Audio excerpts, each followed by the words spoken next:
जैन धर्म में साधु भगवान जितने शांत होते हैं उतने ही निडर और निर्भीक भी होते हैं। एक राजा को किस तरह एक जैन मुनि ने आईना दिखाया आज हम जानेंगे। बने रहिए इस वीडियो के अंत तक। जैन धर्म में एक अनाथी मुनि थे। एक दिन वे एक उद्यान में ध्यान कर रहे थे। तभी मगध के सम्राट शैनिक राजा अपनी सेना के साथ वन से जा रहे थे। तब उनकी दृष्टि अनाथी मुनि पर पड़ी। मुनि को देखकर शौक हो जाते हैं, चकित हो जाते हैं। मुनि का प्रसन्नता से भरा चेहरा, तेजस्वी काया और गुणशालिनी अवस्था देखकर मुनि को पूछते हैं, अरे मुनि, आपने ये वेश क्यों धरा है? उस समय मुनि युवावस्था में थे, तो राजा को लगा कि शायद इनके साथ कुछ बुरी घटना घटी होगी, इसलिए शायद इस युवावस्था में भी आनंद मनाने और संसार के भोग छोड़कर साधु का वेश ग्रहण किया होगा। सैनिक राजा ने पूछा कि इस युवा उम्र को वैराग्यवान क्यों बनाया है आपने? इस उम्र में तो व्यक्ति धन और यौवन का उपभोग करते हैं। सही अवसर और उम्र पर आप वैरागी बनो, लेकिन इस उम्र में कुटुंब, धन, यौवन क्यों छोड़ा? मुनि ने जवाब दिया, राजन, मैं अनाथ हूँ। अनाथ होने के कारण संसार छोड़ा है मैंने। राजा ने हंसते हुए कहा, सिर्फ इतनी सी बात के लिए आपने ऐसा किया? एक काम कीजिए, मेरे साथ चलिए, मैं आपका नाथ बनूंगा। फिर तो आपको सारे सुख प्राप्त होंगे। सत्ता, संपत्ति, सामर्थ्य और सौंदर्य, ये सब आप भोग सकेंगे। संसार के कोई भी सुख से आप वंचित नहीं रहेंगे। चलिए, अब मैं आपका नाथ बनूंगा। इस साधु वेश का त्याग कीजिए और मेरे साथ मेरे राज्य में चलिए। मुनि ने किस तरह एक राजा को आईना दिखाया, अब आप देखिए। मुनि कहते हैं, राजन, तुम खुद अनाथी हो, मेरे नाथ कैसे बनोगे? राजा हैरान, क्योंकि पहली बात तो ये कि राजा के पास इतना कुछ है तो वो अनाथ कैसे, और दूसरी बात ये कि एक राजा को कैसे कोई मुंह पर अनाथी बोल सकता है। मुनि ने आगे कहा कि मेरे घर में इंद्राणी जैसी सुशील गुण से भरी मेरी स्त्री यानी मेरी पत्नी थी। मेरे साथ मेरे माता पिता, मेरे चाचा चाची थे, अनेक भाई बहन, अनेक मित्र थे। आप ही की तरह विशाल संपत्ति और समृद्धि मेरे पास थी और सब प्रकार के भोग मैं भोगता था। एक दिन मुझे रोग ने ग्रसित कर लिया। सहन ना हो ऐसा दर्द और पीड़ा हो रही थी। अनेक वैद्यों ने दवा दी, अलग अलग उपचार किया, सारे तौर तरीके अपनाए, लेकिन किसी भी प्रकार से दुख कम नहीं हुआ। मेरे सगे संबंधी, माता पिता, मेरी पत्नी, कोई भी मेरा दुख ले नहीं सके। दुख मैं भोगता रहा, किसी की कोई सहायता काम ना आई। ऐसे अति दुख के समय मैंने सोचा कि मेरा कोई नहीं, मैं अकेला आया हूँ और अकेला ही जाऊंगा।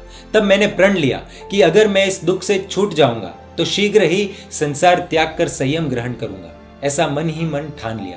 रात को यह संकल्प किया और अगली सुबह तक तो पीड़ा पूर्ण रूप से गायब हो गई और फिर संकल्प अनुसार घर से निकल गया और संयम ले लिया। तब मुझे पक्की समझ आ गई थी कि मैं अनाथ ही था और अब मैं सनाथ हूँ। अनाथी मुनि के उपदेश सुनकर सैनिक महाराजा को बोध प्राप्त हुआ और उन्होंने स्वीकार किया और कहा कि सचमुच आपका कहना सत्य है, मैं भी अनाथी ही हूँ और आपका नाथ कैसे हो सकता हो। राजा मुनि की अनुमोदना कर, प्रशंसा कर, शीश झुकाकर वंदना करके भगवान महावीर स्वामी की शरण प्राप्त करने के लिए चल पड़े और अनाथी मुनि अपने चारित्र का पालन करते हुए अपने रास्ते पर आगे बढ़े। दोस्तों, आज का समय वर्चुअल वर्ल्ड का है और दिखावा भी वर्चुअल वर्ल्ड का ही है। लाइफ के 3 अलग अलग स्टेज माने जा सकते हैं। एक ये कि मैं अकेला आया हूँ, अकेला ही जाऊंगा। एक ये कि मेरे साथ रहने वाला मेरा परिवार, मेरे करीबी, मेरे मित्र, मेरे सगे संबंधी मेरे काम आएंगे।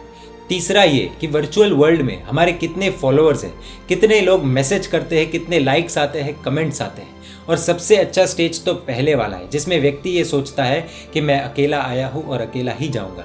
ये सच हम सब जानते हैं और यह वास्तविकता भी है। लेकिन आज के समय में तीसरा वाला वर्चुअल वर्ल्ड का लाइफ स्टेज कई लोगों के लिए सर्वोपरि हो गया है।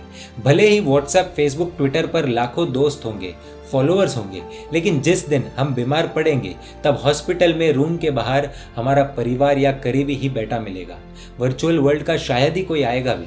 जीवन का एक सच ये भी है कि जैसे जैसे साधन बढ़ते हैं वैसे वैसे साधना घटती है, जैसे जैसे साधना बढ़ती है वैसे वैसे साधन घटते हैं। सिंपल लॉजिक से देखिए, सिटी की भागदौड़ वाली जिंदगी में डिप्रेशन सुनने में आता है। कई बड़े बड़े कलाकार, अभिनेता इतने पैसे, फेम, पॉपुलैरिटी के बाद भी डिप्रेशन में जा चुके हैं, लेकिन गांव वाली साधारण जिंदगी में ये सब कभी सुनने में नहीं आया। जिनकी उम्र आज 50 की है, अगर उन्हें आप पूछेंगे कि आपकी युवावस्था में आपने कभी ये डिप्रेशन शब्द सुना भी था, तो वो हंसकर मना कर देंगे। जैसे जैसे साधन बढ़ते जा रहे हैं वैसे वैसे बीमारियां भी बढ़ती जा रही है और डिप्रेशन को तो रिच मैन डिसीज भी कहा जाता है। शायद इसीलिए कहते हैं कि साधन में सुख नहीं है, साधना में सुख है। दोस्तों, इस विषय पर आप अपनी भावना कमेंट द्वारा व्यक्त कर सकते हैं।